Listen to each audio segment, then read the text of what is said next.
Hey guys, welcome to Collider Movie Talk for movie fans. I'm your host, Ashley Mova, and this is The Daily Show. We give you all the latest news from the world of movies, plus some insight into what it all means. Leading off the show today is Mark Ellis. Welcome one and all to the best movie news show in the entire galaxy. This is the movie news show that is always in sync with what you, the fan, wants to hear. Kind of an inside joke. On today's program, we have a whole lot of Harley Quinn movies. For one and for all, Bohemian Rhapsody has a bit of a hiccup, and Masters of the Universe, by the power of Grayskull, just might get made. Ashley, who's joining me today? Also here, Jon Schnepp.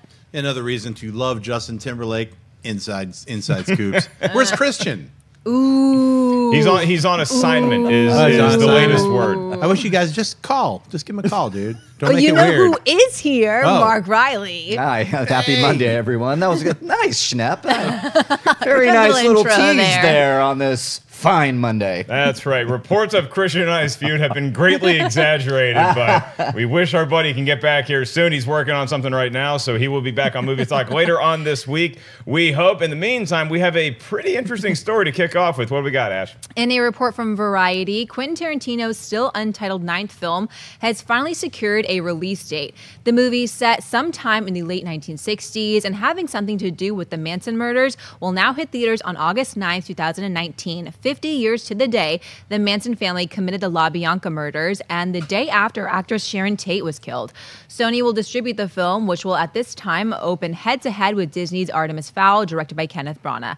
Mark, some people are saying that opening Tarantino's movie on the 50th anniversary of the Manson murders is in poor taste. What are your thoughts? Well, the number 50, I mean, it means that it's been a while since this actually happened. Is it in poor taste? I personally don't think so. I wouldn't lean on the 50th anniversary as a reason why people should want to go see the movie. You got enough ammo in there already because you want to see what Quentin Tarantino does with this source material, but more importantly with this time period, because all the reports we're getting is that the Manson murders are going to be more of a backdrop to another story that he's going to be telling. They just happen to be taking place during that time with all of those events in the background. So the 50th anniversary thing, it is of note, John and Mark. So do you guys think that it is insensitive? Insensitive? I don't believe so. I'm not of the mindset that this is an insensitive thing, because I look at, first we need to know what the story is. And I think of Inglourious Bastards, and all the reports are saying that the Manson murders are going to kind of function like the Hitler subplot did in Inglourious Bastards, or kind of like an alternate universe. So what does Tarantino have to say? Is he making a statement? Is this going to be... is he going to honor the victims in this telling? Is in the only way that Tarantino can do? So I think that it's a little premature to get all upset over a release date when we don't even know what the script is yet. I mean, this could be a huge part of the script, but by all reports, we're going to be focusing on 2 actor characters that could be cast by either Brad Pitt, Leonardo DiCaprio, or Tom Cruise, and it's going to be their story with the backdrop of the Manson murders. So I don't think it's that big of a deal. My take. But Schnepp, let's for the sake of argument say that the lead foot that they have in marketing this movie is going to be the Manson murders. Do you think that's a little in poor taste if they're going to be doing it during the 50th anniversary? Not if they get to kill Manson like they killed Hitler in Inglourious Bastards. I mean, if this is like an alternate Quentin Tarantino universe, and they're like, what if they find Manson before he does the murders? I don't know if it's going to go down that way. Yeah, it's, as from the reports we heard, it's about an actor and his stunt double. You know, and I have a good feeling that, you know, they're going to be, it's a lot of behind the scenes, a lot of behind, you know, Hollywood type stuff. So is it in poor taste for it to come out August 9th? I don't think so. I think that it's covering that time period and that the Manson murders as a backdrop will only be like kind of an echo because it was 50 years ago. Whether it's in poor taste actually has more to do with what the film is about and if the movie's in poor taste, which I highly doubt. Yeah, but I mean, make no mistake about it. This is done on purpose. I mean, you're releasing this movie because you're going to have all these news outlets that are going to have pieces on 50 years since the Manson murders and what it was like back then. So the fact there's a movie coming out that's going to take us back to that time period certainly is going to be of more interest to people. So it might just be a good marketing strategy, Reilly. Yep, it could be. I think for the layman's or the person that's going to just go to the movies on a Saturday or a matinee or something, I always bring up my mother in periods like this because she doesn't know what we're talking about. I don't think she has any. She knows about the Manson murders, but she's not going, oh, 50th anniversary. Oh, look at this movie trying to capitalize and bring in money. This is a Tarantino movie. It's going to do well at the box office. We're going to go to this as film lovers. My mother will go to see it, but she's not going to see it because it's the 50th anniversary of the Manson murders. She's not going to, bring a sign with her and go, I'm not going to go see this movie because this is just in poor taste. How dare they?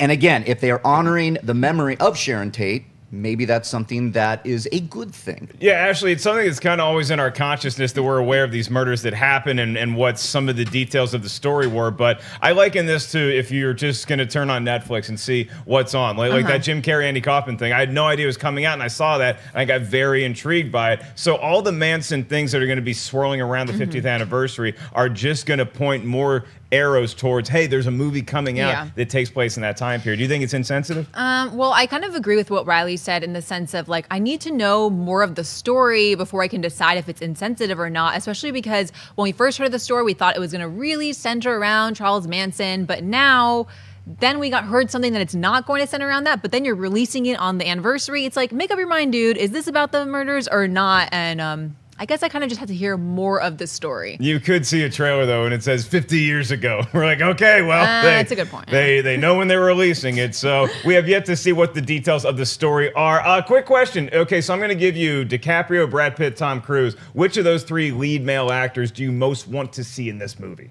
That's a good one. I mean, it's hard to think of Tom Cruise. I mean, love Tom Cruise, but the only kind of performance I think of that could work in a Tarantino movie is like his performance in Magnolia. It's kind of edgy. It's really kind of out there, but very contained and fascinating. But I can't help but think of Leonardo DiCaprio's performance in Django Unchained and Brad Pitt's performance in Inglourious Basterds. But if I had my druthers, it'd be Leo, because I would love to see him just dig into another part like he did in Django Unchained. Schnepp, who should be the lead? I would go with Leo. I'd like to see Tom Cruise play Manson. Maybe like Dennis Hopper, like, hey, man, like doing some weird, creepy dance stuff. I mean, yeah, Leo seems like a more natural fit for maybe the lead actor who's got his, stunt double walking around. Have Brad Pitt play the stunt double. Brad Pitt would be a great stunt double or leading man. I hear he's okay at that too. I kind of want to go Tom Cruise, Ash, because if no other reason, you see Brad Pitt and what he was able to do in a Tarantino movie, and he gave us a very different take on what his career has been so far. Same thing with DiCaprio. Once you step into a Tarantino movie, you really spread your wings as an actor, so I'd like to see Tom Cruise do the same thing. What do you think? He's going to be jumping on couches in this movie? No, I'm going Brad Pitt. I'm going Brad Pitt. Okay. We got a vote for Pitt. We got 2 votes, maybe a vote for Leo, and I'm going Mr. Tom Cruise, because you don't have to worry about that silly Mummy franchise anymore. Let's move on to our next story, which is kind of a franchise. In a recent interview with MTV, Margot Robbie revealed that she is working on not 1, not 2, but 3 Harley Quinn spin-off movies, and that she does not know yet which adaptation will move forward first. Speaking about the plan, Robbie said, I've been working on it for 2 years now. It's hard to kind of talk about it because all this stuff is under lock and key, but no, I've been working on a separate spin-off Harley thing for a while now, not Sirens. It's a totally separate one. Schnepp, thoughts on a 3rd Harley Quinn movie in development, and which one do you think will land in theaters first? Whew, a lot of Harleys. Can I say I don't care? One of them will hopefully happen soon. I don't know. When they have like 15 different movies, that's when I start to like, it becomes a blender. Do you think it's too many? Because like I think that part of the reason why you can't say, hey, we're going forward with this one and this is the next adaptation is because we don't know the future of the DCEU or what the spinoffs are going to look like, even if they're not centrally involved in that continuing universe. So you have to throw a number of different ideas against the wall and see which one they allow to stick. You just nailed it for me. That's why I don't care. Because the people in charge don't know what they're doing. And it's so obvious. It's been obvious for like 3 years, and we just watch like a horrible domino game with nothing set up right. Just dominoes falling randomly, and nothing is triggering the other thing. So, I mean, if whoever was in charge maybe knew what they were doing, they would have probably had Suicide Squad 2 already, not just in development, but already shot. I don't know. It seems like a sinking ship that, you know, like, here's 4 other Harley ships to jump onto. It's a great character. She's a great actress. She doesn't deserve to be treated this way. I think it's stupid to have like 7 projects. We're developing all of them in tandem. It's horrible. It's the worst. I don't want to even talk about it anymore. The domino thing is very interesting to me because I really enjoyed Justice League. I thought it was awesome. I'd like to see a lot more movies in that universe, but it does kind of feel like over at Warner Brothers, this is like a game of Mousetrap. Remember the board game Mousetrap? Oh, when you have to game. set something up, but it never worked, right? Like you had this and then the guy and he had to jump on the thing, and then like my Mousetrap always died within 3 moves because I couldn't ever get anything perfectly sequenced up. This is what they're trying to do. So Reilly, which Harley Quinn project do you think should be the next one if we're trying to put some fresh juice into the DCEU? Well, if I would go with Gotham City Sirens because I like the idea of bringing in Catwoman and Poison Ivy, but I've got a different take than you, Schnepp. I think it's a good thing that they're actually taking their time and developing projects, and the best one is going to move forward. I know that DC is getting a it's being reactionary. I know that that's the conversation we had. Look at Justice League. It's a Frankenstein's monster of a movie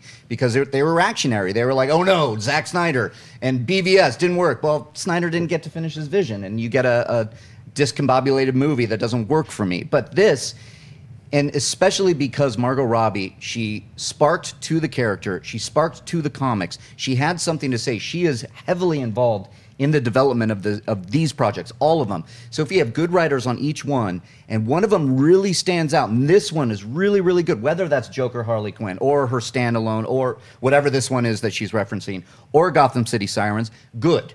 That means they maybe can write somewhat of the ship and have a good movie that they can put forward, and we're not going to get all of these. Now, if we get all of them, then I sell all, because then it goes to your point, Schnepp. Then we're getting like way too many movies. Who cares? They're going to be rushed. They're going to be not really developed. If it's just that they're looking for the best project, then I'm behind this, and I'm glad she's taking her time with it. Yeah, and this isn't just the star of the movie saying, oh, I want to do this idea and this idea. She's a producer on this, at least as of right now. So I think if you're from a producer standpoint, Schnepp, you have to look and say, okay, we have this iteration of Suicide Squad 2 that we want to do. We have Gotham City Sirens. We have this standalone Harley Quinn and Joker movie with me and Jared Leto, but if Jared Leto can't come back, or if Suicide Squad 2 falls apart, don't you need some sort of contingency plan? Does it more bug you that it's out in the public and that we are able to talk about it? Do you think this should be under lock and key? I think it should be under lock and key. That's what, I mean, my complaint about it is that they're openly talking about like 30 different movies. Plus, there's a Harley Quinn animated series that she's possibly going to be doing the voice of Harley Quinn for. I think all those things are great. They should just decide on it and then announce it. I mean, I don't need to hear about Gotham City Sirens or Suicide Squad 2 or Harley Quinn or Harley and the Joker, and then none of them happen.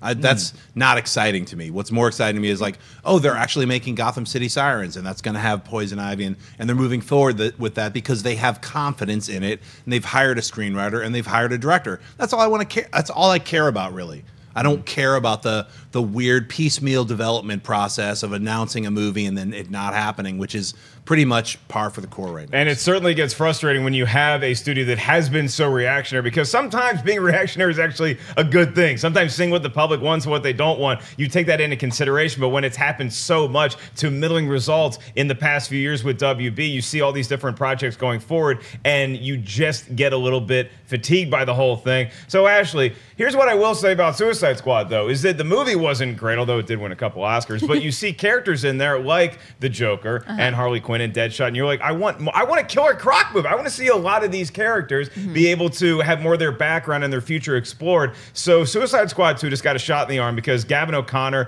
has signed on to direct it. Gotham City Sirens, the last thing we heard is that David Ayer was going to direct it. I don't think that's going to happen anymore. So Suicide Squad 2 looks like it's in line to be the next time we see Harley Quinn on screen. Is that how you want to go, or would you rather just see a standalone movie with Margot Robbie as the lead? I would love to see a Gotham City Sirens. As much as I love the idea of the Joker, that voice, man, I cannot get over his voice. And I think that Margot Robbie must be the busiest human being on earth right now, because isn't she up for a role in the Manson movie that we were just talking about for Sharon Tate? She just must be like so exhausted from all the work that she has, but she seems up for it, and I want to see that Gotham City Sirens movie. Yeah, playing Sharon Tate, I'm sure there's going to be some intensity involved in that role, but it's not going to be 9 hours in a makeup chair, because the Harley Quinn, like who wants to be that character for 5 movies anyway? Because there's a lot of makeup in. She inspired so many Halloween costumes. Oh God, that's between right. Wonder Woman and her. Oof. Would you consider? I mean, you look at the landscape of superheroes and that we've had in the last few years. Do you think Harley Quinn is the one that you would most want to cosplay as, or do you go in a different angle?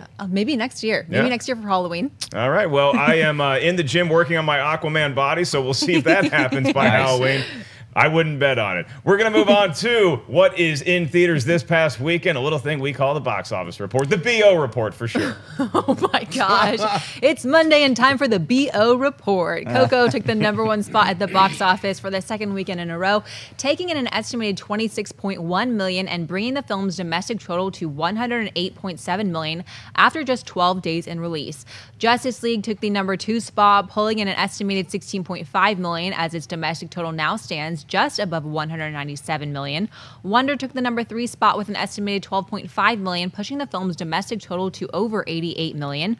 Thor Ragnarok snagged the #4 spot with an estimated $9.7 million, and Daddy's Home 2 pulling in an estimated $7.5 million for the #5 spot. Reilly, thoughts on the weekend box office report? Good on Coco. I'm really digging the fact that it's doing so well. It only dropped 48.6%, which is ahead of Moana's sophomore frame and Tangled. So this is already a very popular Pixar movie, and it shows that the audience is really going to see this over Justice League. Justice League is slowly fading away, and that's to be expected. The other one that stands out to me is Wonder. It's now made over $100 million all in, and so this is a movie that is a small, intimate movie, great performances, and word of mouth is spreading on this thing that I can't wait personally to see it, because the fact that it's hanging in the top 5 for like 3 weeks now is very impressive. But the one that really I can't wait to see Coco. Haven't seen it yet. I can't believe I haven't seen Coco yet. I love that you called Moana's sophomore slate. That was so professional and movie person of you. You know what I did? I looked at the talking points. There are these talking points that are created. Who writes those? The producer, the head producer of the show, which is not me. So I actually used it. I actually used it to show what it's like to other people out there, maybe on the panel. I'm kidding. Okay, you know, there's like a dozen people that are watching the show right now. They're like, man, Ellis is really smart and quick with all the facts he knows. If you could not show them the wizard behind the curtain. Revealing his cards. Did I show my hand? Did I show my hand? Showed all of our hands.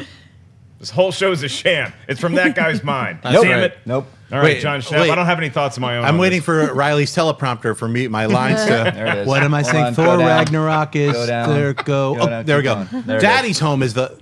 Daddy's Home, right, too, is the weirdest one for me that's still hanging on this list because it got such negative reviews. I know. I mean, people really crapped on it. I've actually liked the first Daddy's Home, so I was like, oh, I'll see the second one. Then everybody was just like, it's horrible, it's not funny, it's this. Yet somehow it's been in the top 5 since it came out. It was like, it's made a ton of money. Well, what it shows me is that we're in that weird stasis lock where we have a lot of Oscar movies that everybody's buzzing about, but most of them are still in limited release, so the general public hasn't had a chance to check those out in most markets. So you have some leftovers, some holiday-ish kind of flicks. Wonder, I think, is the only movie in the top 5 that would be considered for a live-action Oscars, for acting and directing, that kind of thing. Obviously, Coco. I think Coco is a slam dunk to be the animated movie of the year, both award season and then just in the hearts and minds of the public. The Batman Lego movie is pretty sweet, though, too. But seeing Justice League still at #2, I mean, $16 million in its third weekend. It's at $560 million worldwide, which sounds like a great number, and it is. It's making its money back.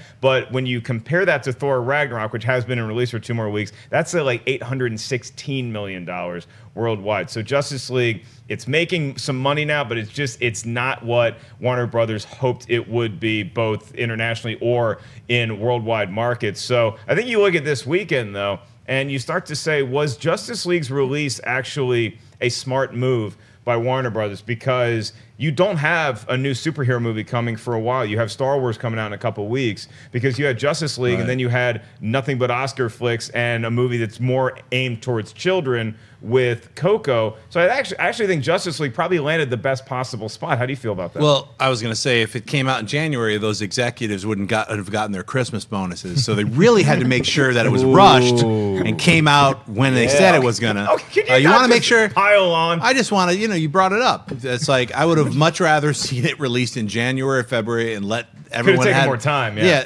the movie needed more time. That's the biggest complaint. I've got that same complaint. And the test audiences that got the chance to see an earlier version that Kevin Smith was talking about, that's been confirmed by multiple people who've seen these test screenings. It actually played better with giving the villain a little more substance. That was my biggest complaint about the movie, is why is this character here? And they didn't give enough backstory. And then when you find out, that's, to me, I feel betrayed a little bit as far as a person who's invested in this DC world and Marvel world because I love the comic books. I feel betrayed by the people who are in charge of it, that they don't understand how important certain things like Darkseid or like giving the villain an actual real backstory to make a good story, as opposed to just throw all these characters together and like, where's our $1 billion? It's like this horrible thing of greed that just keeps happening again and again with Warner Brothers and the reactionary. It's like they're reactionary one way, then they're now reactionary the other way, and then everyone is like complaining and crying because they're losing money, and it's like, it's because it's their own fault. I mean, that's the weirdest thing. Like, now everyone wants to see a Blu-ray of Justice League.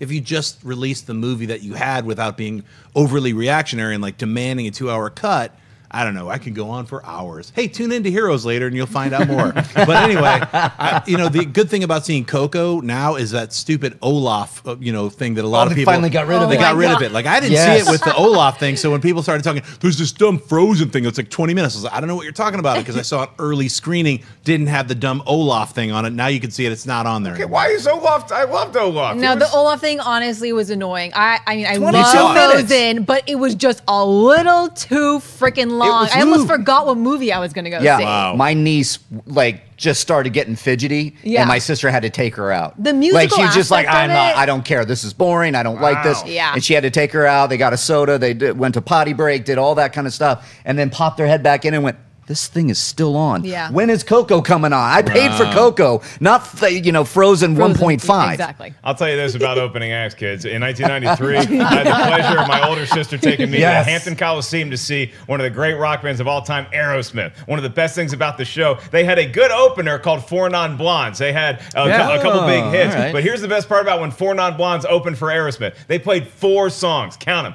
4 songs, and then they got off stage so we could see what we wanted to see. So, Olaf, if you are longer than Four Non-Blondes' set opening for Aerosmith, that might be a bit of an issue, although I do love that snowman. All right, we're going to go to buy or sell. And actually, speaking of music, we can actually just continue Aerosmith into Queen. 20th Century Fox released a statement over the weekend saying they have halted production on the long-in-development Queen biopic Bohemian Rhapsody due to the unexpected unavailability of director-producer Bryan Singer. However, THR reports that word is Singer failed to return to the set after the Thanksgiving break, leaving producers nervous about the state of the production and talking about potentially replacing him as director.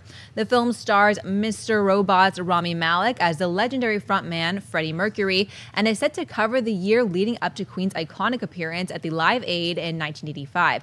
The film still has a release date set for December 25th, 2018.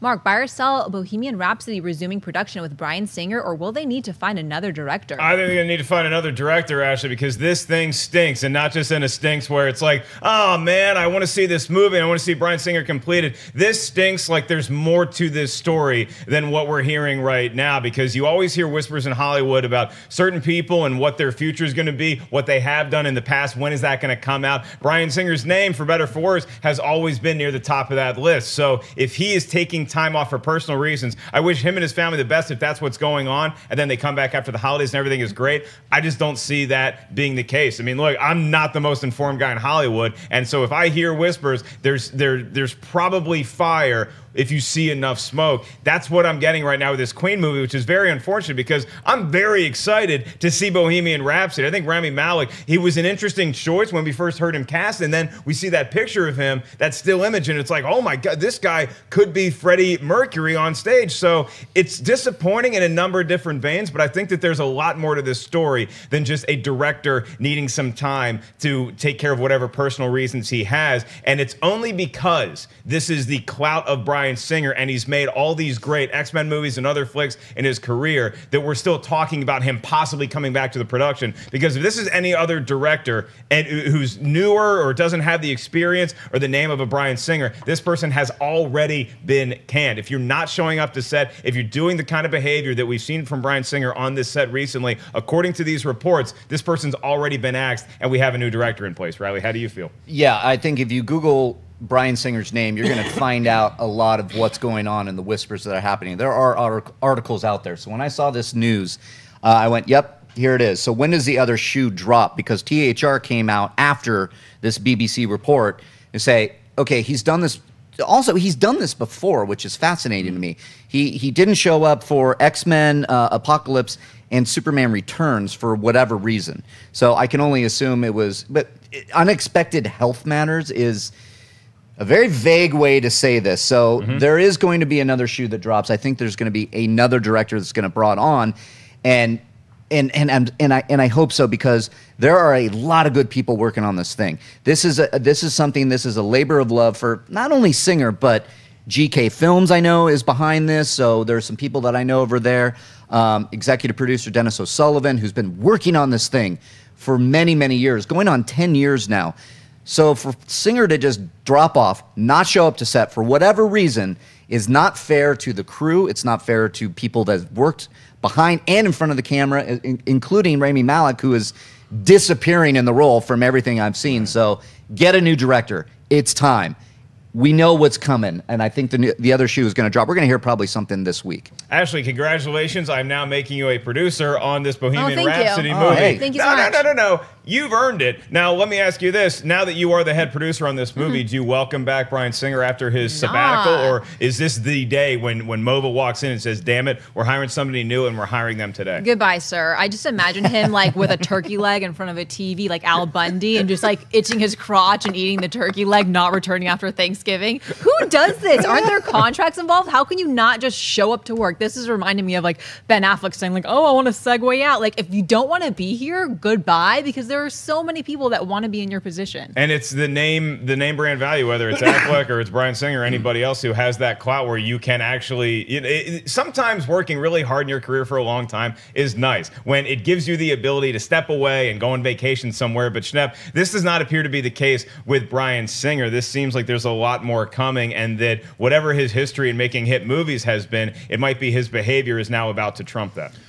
Well, I mean, I think, yeah, the big thing that we're talking about is why was it announced? Because if they were just waiting for him to come back from Thanksgiving, it's obviously over a week after Thanksgiving has been over, and they would just be like, oh, he's got another thing, just, he'll be back in a week, but that they're actually making a big production about it and making an announcement on, family matters and health reasons, this and that, that they might have to search for another director, that they're saying this publicly, that's worrisome. I've heard a lot of, that there's infighting between Malek and Singer. I've seen some footage from the film. It looks fantastic.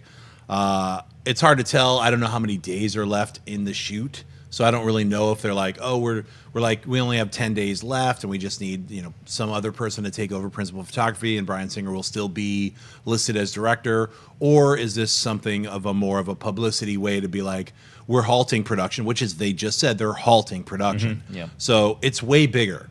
So what does that mean?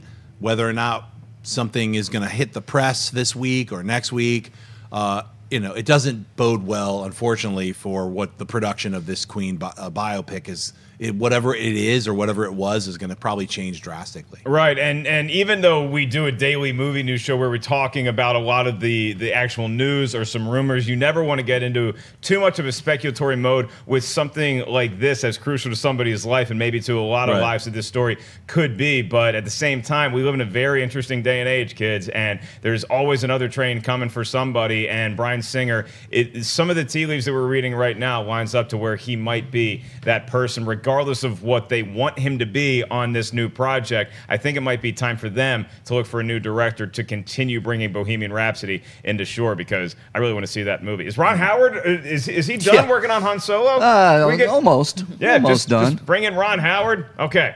Yeah. Call Ron Howard. Next story. According to a report from The Wrap, David S. Goyer, the writer behind the Dark Knight trilogy and Man of Steel, is in talks to direct Masters of the Universe for Sony after writing the most recent version of the script.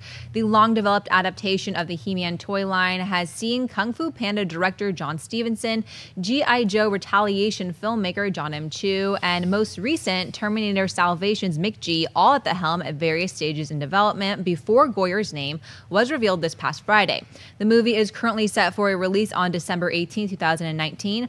Reilly, buy or sell David Goyer directing Masters of the Universe. Oh, boy. Okay, here we go. No, I sell this. David Goyer, how are you coming back around on a guy that hasn't directed a movie since like 2009? And so we have this big, long line of directors that have come and gone. Now, I personally know a lot about the Masters of the Universe development because I happened to work on a version of it at Warner Brothers when it was at Joel Silver Productions. They couldn't figure it out then. Then it went over to Legendary. They couldn't figure it out there. Then it went over to Sony. And look, I know we have a director in talks. I know we have a December 18, 2019 release date, but they still haven't cracked this thing. Not to my liking. And I'm a huge fan of this. I think you can actually do the source material justice by making this a straight-laced action movie, Lord of the Rings meets Star Wars. And you mean to tell me that there are no other directors out there that they could go to? There are certain directors you mention for big properties, like Rian Johnson. When you go Rian Johnson directing a Star Wars movie, you go, whoa, sweet, that's cool. Looper, Brick, great. Why can't you get an Alex Garland, who did Ex Machina? Why can't you go stick to Jeff Wadlow, who directed Kick-Ass 2 and did a version of this script? He's more exciting to me than Blade Trinity director. Why can't you go and get Jennifer Kent, who did the Babadook, and get a little bit of diversity in there and get a little bit of grit and scary to bring this world to life for Eternia? You mean to tell me that this is the only guy you can get after John M. Chu, G.I. Joe Retaliation, and McG? I mean, there's a list of directors here that are just so boring, so uninspired, that it makes me think that Sony is doing a very boring, uninspired adaptation. I sell this thing. I wish they could figure it out. I wish that they could just do something special with this because it's there, but instead they keep just doing these safe kind of things. I'm sorry, nothing against Goyer. I find his writing very good. I like him as a writer more than a director. But why go to him? The guy hasn't directed in a long time. Nope. The Unborn? Yeah, The Unborn. Come on, dude. The What's Unborn. wrong with you? What a great movie. It's a yard sale at Reilly's, ladies and gentlemen. Yeah, everything must go, including David Goyer as the director for Masters of the Universe. Schnepp, do you feel as opinionated about this one way or the other? Go. Not as opinionated as Reilly, because I know you and Christian are really close to this material. Yeah, join me. We could both destroy Skeletor. Trying to do my little road warrior. Leave the planet, leave the oil. Look, I think Masters of the Universe, to me, it's like Friday the 13th. It's very annoying. Like, why can't you just break the story? They wrote it for you on the back of the action figure toy box. It's like, it's real simple. I have the power. Come on. What's wrong with you people in Hollywood? It blows me away. Like, we're trying to crack that code for Friday the 13th. We can go on and on. We did and we actually read that script with Jason's dad. Whatever. Oh, yeah. That was... you go on these weird, that's the same reason I'm irritated with like the 4,000 Harley scripts. Pick one, get a good writer, write it. It's like then you can have your team come in and make notes. It's like throwing stuff at the wall and looking around like I don't know what I'm doing. Like it's like I don't get it. I mean, I guess sorry, man. It's like to me, Master of the Universe is really like. it should be the simplest thing to make. You've already got one that's in the can that you could look at and say, oh, here's what we shouldn't do. Here's what we should do. It's like you have the Masters of the Universe, the Dolph Lundgren one, the one that used the New Gods. They really literally just made it like the New Gods. If you listen to Gary Goddard, he was like, I love Jack Kirby's New Gods, so I use that as the story for Masters of the Universe. And it's like Skeletor is actually Darkseid. Look it up. Check it out. I mean, it's real simple storytelling. It's like basic 101 stuff. You have David Goyer. He's the guy who wrote Man of Steel. He's the guy who wrote Batman. It's like, I trust that it's not that hard to crack the code of Masters of the Universe. You know, it's like, I got to think about this He-Man. Give me a break. I mean, it's annoying. I'm an adult. I don't need this childish shit. I don't think it's that hard to crack this story, but I do think that you're going to find unexpected cracks once you get in there. Because, look, nobody loved He-Man more than I was when I was a kid. I loved He-Man so much, I would watch the cartoon every day after kindergarten or whatever the hell I was. And I loved He-Man so much, I actually had to unlearn how to run. Because I ran like He-Man did on the show. And my mom saw me do the form around the house one time. She's like, yeah, that's not how real, actual human beings run at all. I loved He-Man more than I loved Star Wars for a long period of my childhood. And I don't think that this is a movie that is going to have a lot of life in this day and age. I'm sorry. I love Masters of the Universe. Christian and I have had this debate. Reilly and I have had this debate. I know how close you guys are to Masters of the Universe and the ability to make it a compelling live-action movie. Christian always says it should have this vibe like Lord of the Rings meets Star Wars, which I can appreciate if you call it Masters of the Universe. But look, the bottom line is it's hard to pull off a lead character who turns into a guy named He-Man. It's not a great name to have. Oh, I'm a dude and I'm powerful. It just ain't working as well in 2017 or 2019 as it did in 1983. That's the fact. We live in a PC time. You can rail against it all you want. He-Man is not as marketable as he was 30 years ago. Ashley, if I just told you that they're making a movie and the hero's name is He-Man, what's your gut reaction? I could not care less. I'm so sorry. I have no attachment to this franchise whatsoever, though. So, like, who am I to say? But I mean, I do think that there's something special about a writer also directing, because it's like they have a vision for this movie and they get to execute it. But then again, I don't care about this franchise. I think it's a much harder sell than people are giving it credit for. You have all this neat lore and the Masters of the Universe and all that stuff, and maybe you could put She-Ra in there and have her and He-Man work together, and then it kind of cancels each other out. But there's got to be something. Correct me if I'm wrong, but it's Prince Adam, right? Correct. Yeah, so not just He-Man. No, but he turns into He-Man. But you don't have to call him He-Man. You can just drop that part. Just call it Masters of the Universe. I mean, Skeletor is like, I'm a skeleton. I mean, all with the muscles. names are a little muscle. basic, but, you know, I mean, look, it's like, what were you going to say? No, I mean, look, I get that it's a hard story to crack. But, you know, if you want to start what Sony's doing, they want to start their new franchise, Masters of the Universe. And you mentioned She-Ra. Yeah, they could. Can you imagine? They are talking about spinning that off and having a movie called She-Ra after Masters of the Universe. They probably are talking shared universe, for God's sakes. They're probably talking, we can get a Beastman, we can get a Many Faces, we can get Skeletor, whatever it may be. Okay, take away the fact that it is cheesy. I will grant you that. It's based on a toy line. Now, we personally, humbly, were able to make something special that we were passionate about back in the day. But when you look at it on paper now, they are not putting their best foot forward. From a business perspective, they are trying to launch a franchise and they are hiring somebody that is not that inspiring. If you really want to try something different, get in somebody that is inspiring. I said Jennifer Kent, and now I'm standing behind that.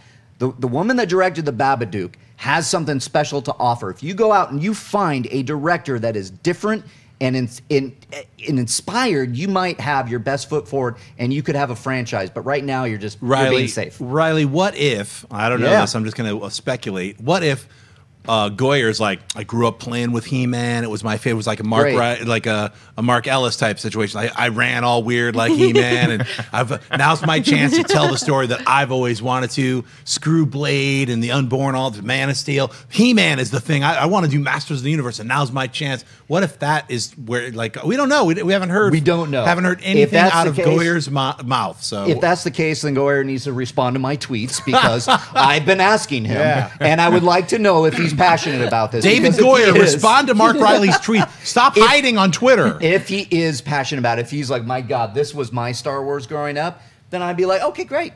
great. Then he has something to say. That would inspire some confidence. Yeah, it might inspire a little bit more confidence. I'm just going off of his resume, and I'm not that excited. Well, I was a huge Orko fan, so as long as you can change the lore all you want, as long as Orko is in there somewhere, I'm going to be happy. That's the most frightening part about the story to me, is that it's probably them not having trouble breaking ground on one movie. It's them trying to launch a franchise, and it's like just make a good movie, call it Masters of the Universe, and if I want to change the name of the guy Prince Adam turns into, just a suggestion. Okay, I'm not here. And we're going to move on to Mailbag. Before we get to Mailbag, I want to remind you guys later on today, that sweaty of all sweaties, Jon Schnepp, is going to be hosting an all-new Heroes that is up later on today. We also have our top 50 superhero movies of all time. Keeps on rolling. A new episode dropped this morning. So make sure, this morning. So make sure you guys check that out. I'm going to be at the Comedy Store this weekend. And by the way, thank you to all the cool Collider Movie Talk fans that showed up to my show at Springfield College in Springfield, Massachusetts, the home of basketball. Thank you, Dr. Naismith, for all you did. Putting a ball into a basket so long ago. Mailbag is up now, and we have a pretty good one that speculates, what if we had a different director doing the Dark Universe? Andy Dufresne writes, "Hey Collider crew, I just learned that none other than Guillermo del Toro was offered the keys to the Dark Universe over at Universal, and he turned it down. Now Del Toro is saying that it's something he really regrets. So do the millions of fans now wondering if we'd have a better Mummy debut and universe that would be truly dark and entertaining. Do you think the Dark Universe would be thriving and not dead if Del Toro had taken the reins?"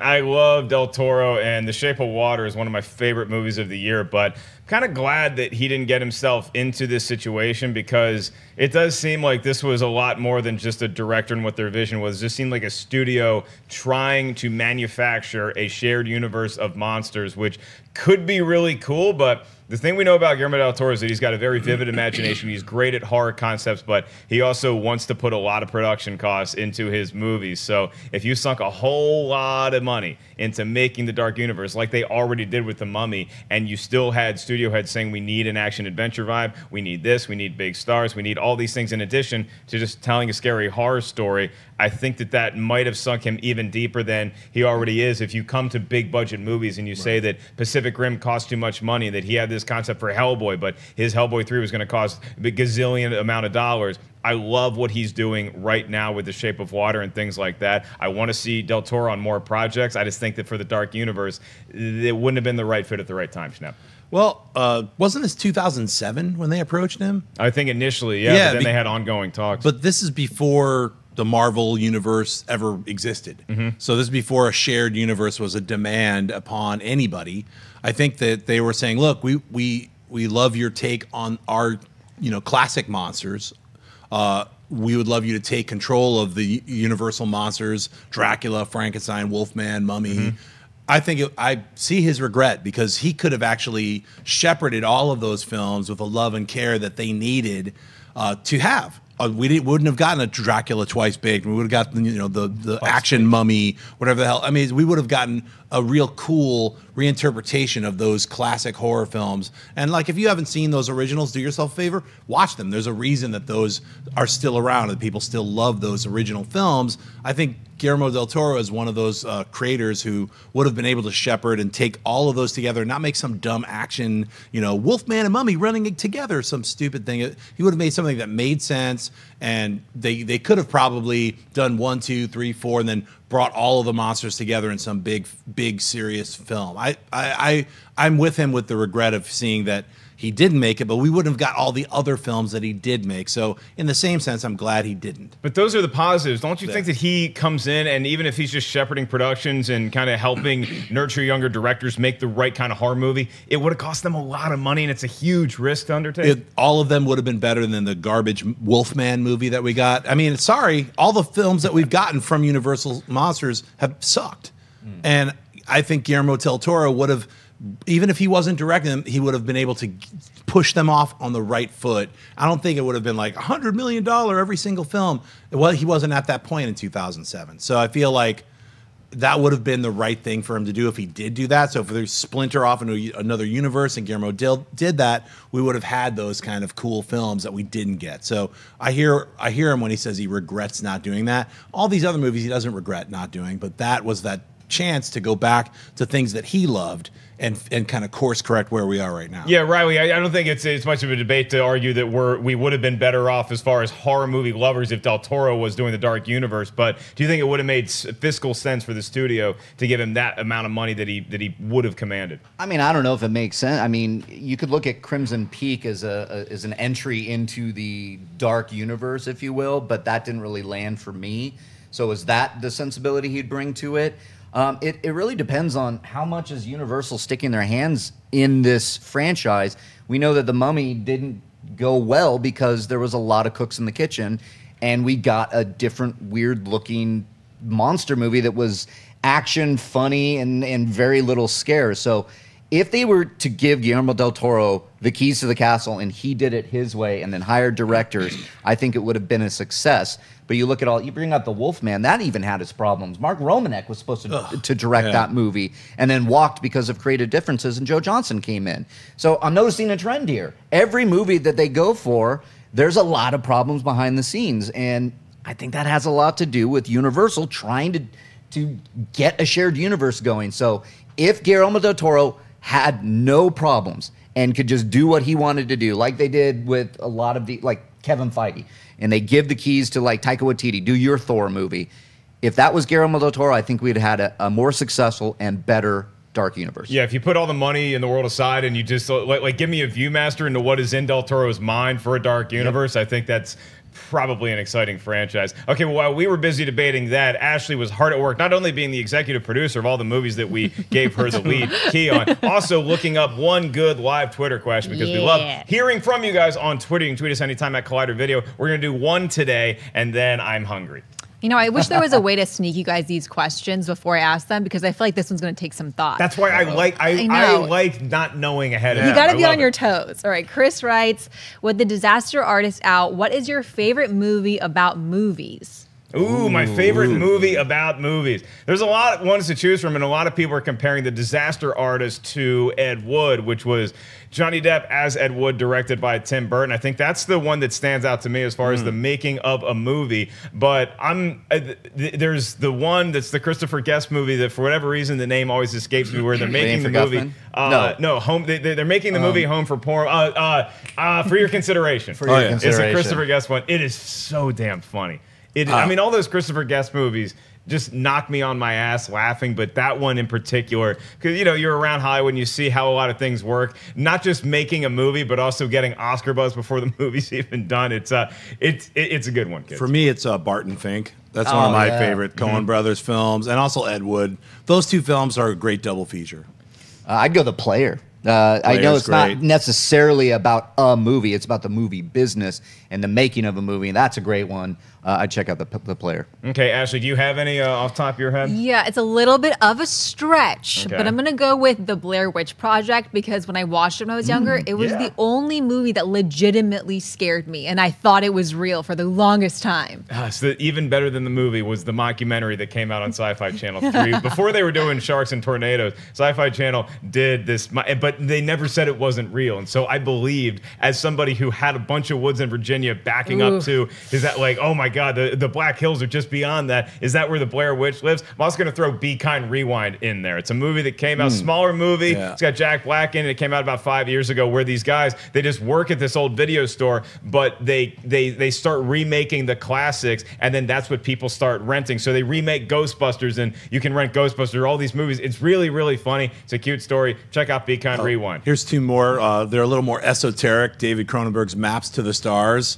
Just like the ugly side of Hollywood, and then another ugly side of Hollywood, David Lynch's Mulholland Drive and Inland Empire. Both of those films are like the seedy underbelly of Hollywood. Not so much as like a Barton Fink, you get more of that like old-fashioned flavor, and of course Ed Wood, you're actually examining someone's career. But these other films kind of give you a the other side of the it's not so shiny. Hollywood's not all just stars on a Walk of Fame, kids, because right next to that star of the Walk of Fame, there's probably the smell of pee in the gutter. Okay, with that happy thought, we are going to say goodbye to you for this Monday. I want to thank Mr. Jon Schnepp, Mark Reilly, and Ashley Mova. I am merely Mark Ellis. We will catch you guys tomorrow, same bad time, same bad station, for another episode of Collider Movie Talk. Hey everybody, Mark Ellis here. Thanks for watching this episode of Collider Movie Talk. You want to watch more? Then click up here, or you can click right here for more great content from Collider. And if you haven't subscribed to Collider Video, do so right now and share this vid with your friends. Thanks for watching.